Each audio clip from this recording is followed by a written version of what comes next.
Merci de cette présentation généreuse et un peu excessive, tout de même, quelquefois, de manière de... Voilà. Alors, c'est vrai que je ne m'attendais pas à une salle aussi garnie, parce que le sujet n'est pas forcément des plus agréables, a priori, mais je ne savais pas aussi qu'il y avait une publicité hors de la paroisse de Sainte-Luce, c'est bien que j'ai le plaisir de voir plusieurs têtes connues, et je tiens à le dire d'entrée de jeu, en particulier mes amis Joël et Marie-Annick Pavageau. Pourquoi est-ce que je les cite? Parce que Marie-Annick est tétraplégique depuis 30 ans, elle n'écrit qu'avec son petit doigt, elle n'a pas l'usage de la parole aisée, son mari la comprend, et tout à l'heure, je voudrais bien que ce soit ce couple-là qui prenne la parole en premier lieu. Nous avons une histoire commune depuis très très longtemps, et en particulier en 2008, lorsqu'il s'est agi d'évaluer la loi sur la fin de vie, la loi du 22 avril 2005, dont je reparlerai tout à l'heure, la loi dite Leonetti, eh bien nous étions ensemble, Marie-Annick, Joël et moi, devant les parlementaires pour donner nos analyses, nos témoignages, notre point de vue, dans la même séance. Donc voilà, c'est un parcours qui se continue, et ce soir, je ne m'attendais pas à les voir ici, je ne vois pas comment je pourrais ne pas leur donner la parole en priorité tout à l'heure. Marie-Annick, elle a un doigt qui fonctionne, et avec ça, elle écrit Internet, elle écrit aux députés, elle écrit au président de la République, chaque fois qu'elle sent que quelque chose pourrait venir lui dire indirectement, de façon plus ou moins subliminale, que si elle demandait finalement à être euthanasiée, eh bien, elle remplirait les conditions, eh bien, ça ne lui plaît pas du tout, et elle le fait savoir par des courriers qu'elle n'hésite pas donc à envoyer aux journalistes et aux hommes politiques et aux femmes politiques, bien entendu. Voilà, je tenais à dire ça en commençant. Alors, donc, parler de cette question, c'est pas évident, mais je vais essayer de ne pas me laisser piéger par l'unique question de l'euthanasie qui est celle qui passionne les médias et l'opinion. Je voudrais parler du point de vue qui est celui des personnes réellement en fin de vie et de ceux qui les accompagnent. Pour me présenter un tout petit peu, comme Yves va commencer à le faire tout à l'heure, j'indique que ça fait quand même 25 ans maintenant que je travaille de façon très très régulière avec les personnels soignants et aussi avec les bénévoles d'accompagnement. Et c'est cela qui m'a donné un tout petit peu de compétences jusqu'à me mettre à écrire sur ces sujets au début des années 2000 et ensuite, de fil en aiguille, d'être, comme il a été dit tout à l'heure, associé au travail des parlementaires quand il s'est agi de fixer les cadres éthiques qui régissent la fin de vie. Et donc j'ai beaucoup appris de ces rencontres citoyennes, si je puis dire, avec les parlementaires de tous horizons.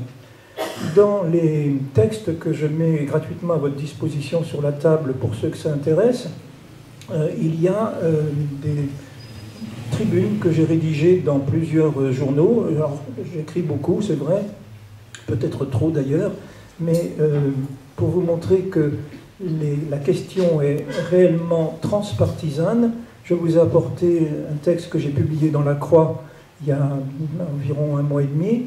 Je vous ai apporté un texte que j'ai publié dans le journal communiste L'Humanité il y a 3 ans, et puis un autre, je crois que j'ai mis aussi de Ouest France, où là j'ai publié assez souvent des articles sur d'autres sujets, mais beaucoup sur celui-ci depuis quelques années, où ce journal m'offre la possibilité de temps à autre d'écrire une tribune. Et puis j'ai apporté aussi quelques ouvrages que j'ai écrits sur cette question. Voilà. Bien. Alors, rentrons dans le vif de la question. Pourquoi est-ce que je ne veux pas rentrer uniquement par la porte de savoir si oui ou non on est pour ou contre l'euthanasie? Parce que ça ne me paraît pas être la question qui réellement et au quotidien se pose quand on est réellement arrivé un peu, même carrément, au bout de sa vie. Ce n'est pas cette question-là qui est posée. Elle est posée souvent plutôt par les accompagnants, par les familles qui se disent « mais à quoi ça sert de continuer à vivre dans ces conditions ?» Mais les personnes elles-mêmes qui sont soignées, il est rarissime qu'elles persévèrent dans une demande de mourir. Elles disent « je ne veux pas des conditions qui me sont faites en ce moment », ça elles peuvent le dire en effet, et elles le disent, Et elles peuvent le dire sous la forme « je voudrais bien mourir », mais en réalité, ce « je voudrais bien mourir » est, j'insiste, toujours, 99,9% des cas, une manière de dire « je ne veux pas que l'on continue à m'infliger les conditions qui sont les miennes ». Je parle sous le contrôle des soignants, qui, eux, vivent au quotidien ces situations et qui en attestent plus savamment que moi, qui n'ai fait que quelques séjours dans les unités de soins palliatifs. J'ai revêtu la blouse blanche pour être vraiment au contact du mieux que je ne pouvais avec ces situations. Et ça, c'est un témoignage qu'il faut donner. Alors par contre, quand une personne demande l'euthanasie, ou va en Suisse, ou va en Belgique, alors là, vous avez un effet de loupe médiatique extraordinaire, extravagant même, qui fait qu'on va focaliser l'attention là-dessus en faisant comme si c'était une situation absolument générale, et ce n'est pas vrai.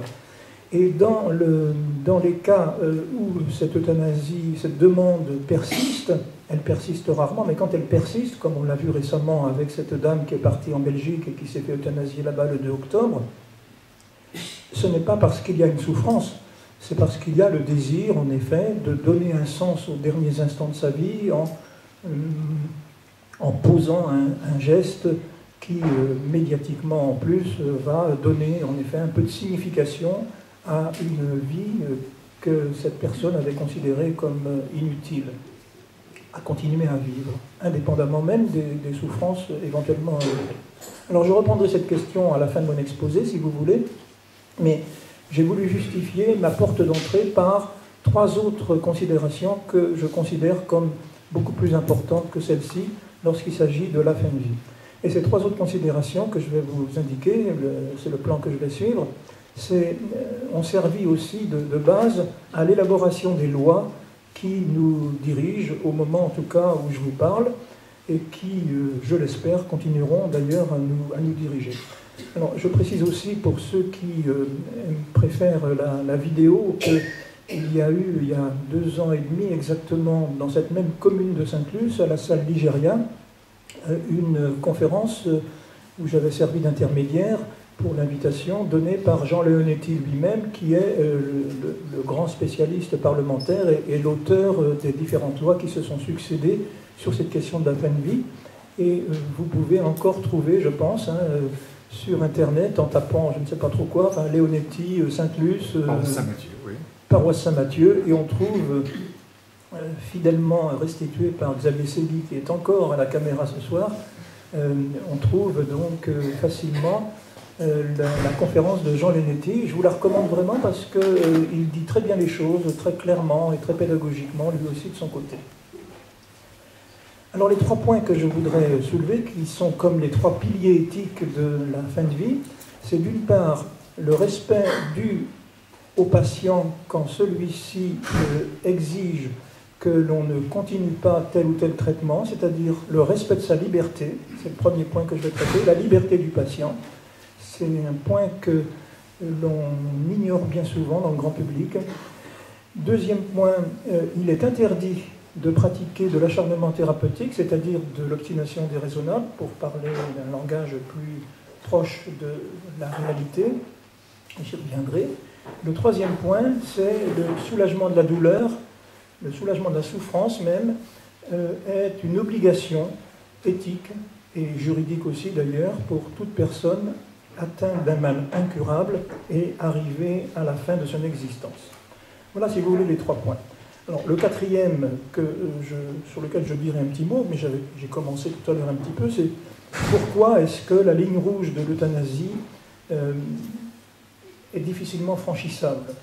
Et j'aurai à expliquer la situation un peu planétaire sur cette question, et vous verrez que la France n'est pas forcément en retard.